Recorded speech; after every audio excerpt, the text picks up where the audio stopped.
To us from the Big Red One, the 1st Infantry Division here, and he's the brigade commander, and he's the brigade commander in charge of this battalion. And where's Brother Godson? Sure.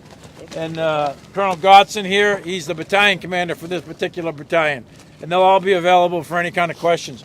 Let me just say just a couple of brief remarks here. First, the reason I'm here is to check on the U.S. troops that are here. These guys have been here for 6 or 7 months now.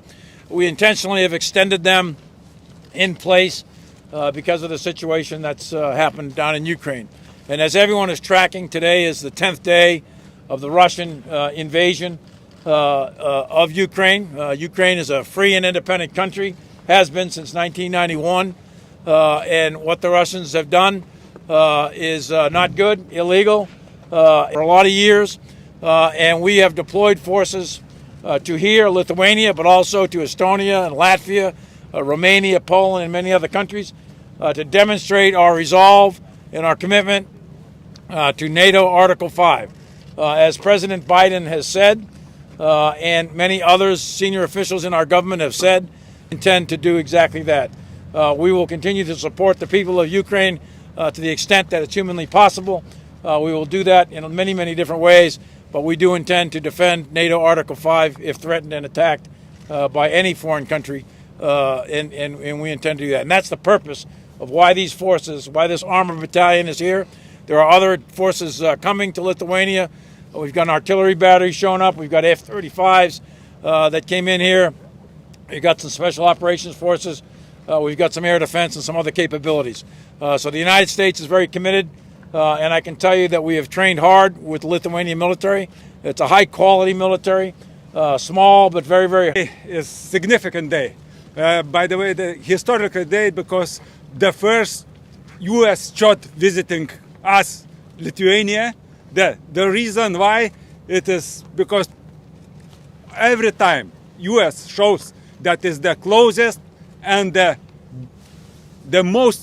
strongest ally in NATO and strongest ally for us. And today I personally grateful to General Milley for his leadership, and his leadership ensures us that we not alone. We can deter in worst case scenarios. We will together with US, with rest of allies, we will defend our state. Thank you so much. I'm ready to answer. 2 weeks ago, Secretary Blinken will be arriving this evening. All of these are concrete demonstrations of the attention the United States is paying to Lithuania as it watches what Russia is doing in Ukraine and sees how Belarus is facilitating that. And as the chairman said, the president has been very clear in our commitment to defend every inch of NATO territory. Thank you. So over to you. Okay, thank you. Now it's time for the questions, and first question is for Saulius from Baltic News. And you have many choices to ask. Thank you very much for the opportunity. I have a question for General Milley. Lithuanian defense minister the other day said that United States will deploy one more tank battalion in Lithuania. I was just wondering if you can confirm that. Yeah, so what the President of the United States and the Secretary of Defense of the United States decided to do on recommendations from the military was to alert, marshal, and we'll deploy them to various countries. Lithuania is one of them. And there'll be other places that unit will deploy and cycle through and train. Can you please? So they're on the way. Can you please specify how many troops and capabilities? I can't right this second because I actually don't know, but maybe General Kolachevsky. It'll be companies and battalions, but they'll cycle through. But go ahead, tell them what you're planning. Can you please specify the additional capabilities of U.S. and Lithuania? So it's an armored brigade combat team that's coming into Germany, as the chairman has said. And so about 3,500 soldiers, a little over that. It's got tanks, it's got Bradleys, it's got self-propelled artillery, it's got all sorts of sustainment capabilities as well. Still assessing exactly where we're going to place them along the eastern flank. So the final deployment in terms of how they cycle through, exactly where, how many, etc., that's still being refined by General Cavoli, General Walters, General Kolishevsky. Also, a follow-up, if you don't mind. You talked about air defense capabilities being stationed in Lithuania. Can you please tell us more?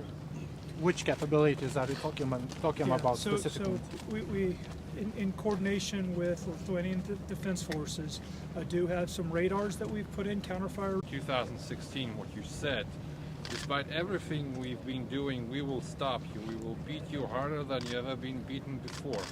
Now, with all confidence, can you say, repeat those words, considering the situation that you've seen now in Ukraine, the Russian performance? And second question, if I may, you've been talking to Russian counterpart, General Gabrielius, a couple of times recently, a couple of weeks ago, just before this war started. Did he give you any indications of what was about to come? Was he arrogant or overconfident? Did he show you on and again, considering the Russian performance, do you have any assessments of what you've seen so far? Yeah, so let me start with your quote. That was when I was Chief of Staff of the Army. Correct. Every inch of NATO Article 5 territory. We are a very serious military, and we are a very capable military, and no one should ever doubt that. So, on the piece on the second question, I have had many conversations with General Gerasimov, as well as other CHODs around the world. I interact and communicate with all of my counterparts around the world on a frequent basis, and that is part of the normal day-to-day activities of the Chairman of the Joint Chiefs of Staff in order to maintain good military-to-military relations. And those relations are very important in times of crisis. And I have talked to General Gerasimov several different times prior to the 24th when they invaded Ukraine. Those conversations are private. He and I have an agreement that we will not disseminate those in public, so I honor that agreement. We do disseminate those to our governmental officials, to our senior leaders, our political leadership, the intelligence communities, etc., but we do not discuss in public what we discuss in those conversations. Okay, thank you. Mariel, please. Question to you, General. Do you have any indication? Kiev, northwest of Kiev, and they came down from Belarusian territory, which makes Belarus a co-belligerent in the conflict with Ukraine. I have a question to Lithuanian military chief, if you don't mind. I'm not sure though in which language should I go. Lietuviškai. Lietuviškai, ne? 40 milijonų skirti priimančiosios šalies paramai. Vakar vyriausybės sprendimu ministras sakė, kad bus 3 stovyklos, kurios bus ar įrengtos, ar išplėstos, jeigu tai yra esamų stovyklų pagrindu. Ar galit patikslinti, kurios stovyklos? Taip, teisinga informacija pateikė. Dabar yra mūsų 3 pagrindiniai tikslai. Tai dabar reiškia teikti pagalbą Ukrainai, reaguoti šitą situaciją ir padaryti mums atitinkamai koviniai parengti tiek Lietuvos kariuomenė, tiek kartu su sąjungais, aišku, įvykdyti visas priimančios šalies funkcijas. Tai einant iš pozicijos, kad mes turim užtikrinti savo sąjungų atvykimą čia ir buvo priimtas sprendimas, reiškia skirti finansavimą ir rengti 3 metų greito reagavimo planas ir atgrasimo ir gynybos planas. Ir čia bus sprendžiama, kokios pajėgas bus generuotos, kokios bus permestos. Ir taip pat mes kalbame su Amerika dvišališkai, kad būtų pastiprinimas, jeigu reiktų to ir jeigu atsirastų toks poreikis. Iš tos brigados dabar, kuri bus dislokuojama ir vidurio ir rytų Europoje, amerikiečių, gal jūs turite jau naujienų, kas bus dislokuota Lietuvoje? Ministras vakar skelbė apie tankų batalioną. Galite patvirtinti šitą informaciją? Aš galiu patvirtinti tai, kad visą laiką dabar išliks šitas batalionas, arba tokio dydžio batalionas čia, bus papildytas artilerijos vienetas, oro gynybos vienetas. Aišku, gali amerikiečių sprendimų keistis tą konfiguraciją vienetų, bet ji bus visą laiką tiek, kiek reikės čia. Yeah, just one more question for the general, just to follow. For this general? For you, sir. For you, sir. Sorry. Lieutenant General, Yeah, we may show you. Yes, of course. Just to follow up on what was said about Belarus, again, you spoke with the Belarusian counterpart a couple of weeks ago, not following into the private details of the conversation, obviously, but do you see any indications that there's a clear, imminent, or whatever danger coming from Belarus to NATO countries at all? Right now, we are not seeing, and we watch very, very closely, obviously, with all of the intelligence capabilities of NATO, all of the countries of NATO, and all the intelligence capabilities, and the intelligence capabilities of the United States. We'll watch the situation very, very carefully. We are not seeing any clear, unambiguous indicators of an attack on. If they have a chance to meet them, do you have any announcements? Yeah, to that? so I don't have any announcements, but the idea of a permanent presence of U.S. forces in Lithuania or any other country for that matter is under consideration by our policymakers. We, the military, will execute whatever policies are decided upon by our senior leadership, and it's an active discussion. I know that Secretary Austin, the senior leaders within the Department of Defense, are relooking the posture, the U.S. military posture, not only here in Europe but elsewhere around the world. So I have no announcements to make, but that is under active consideration. Okay, thank you. Last question, Marielle, do we have? NATO, Baltic states would like to change the posture of NATO in the region from a deterrence posture to a defense posture. Do you think it's could NATO agree on that? I'm not sure exactly what you mean by that. Maybe you can help me out here. Well, the NATO Secretary General said that the posture is changing from deterrence to defense.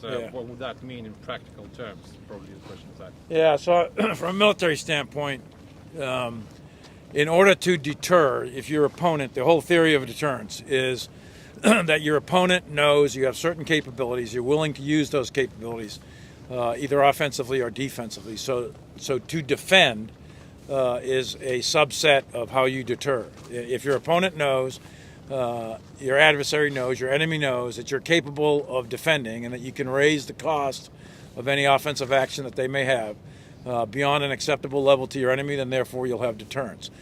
So being able to defend, which is really what NATO is, a defensive alliance, it's not an offensive alliance, being able to defend adequately is fundamental to the whole principle of deterrence. So in this case, we want to make sure that Russia knows that an attack on Lithuania or any other NATO Article 5 country comes with a cost that will be unacceptable to Russia, and therefore, assuming that they are a rational actor, that they will choose not to attack if the cost exceeds the benefit. Do you think that's the theory? They are a rational actor now, considering U.S. warned about the sanctions, about all the consequences, all the price they would pay, but they nonetheless invaded Ukraine. Do you think they are rational in that regard? Well, I'm not going to go in. Okay, y'all be good. Thank you.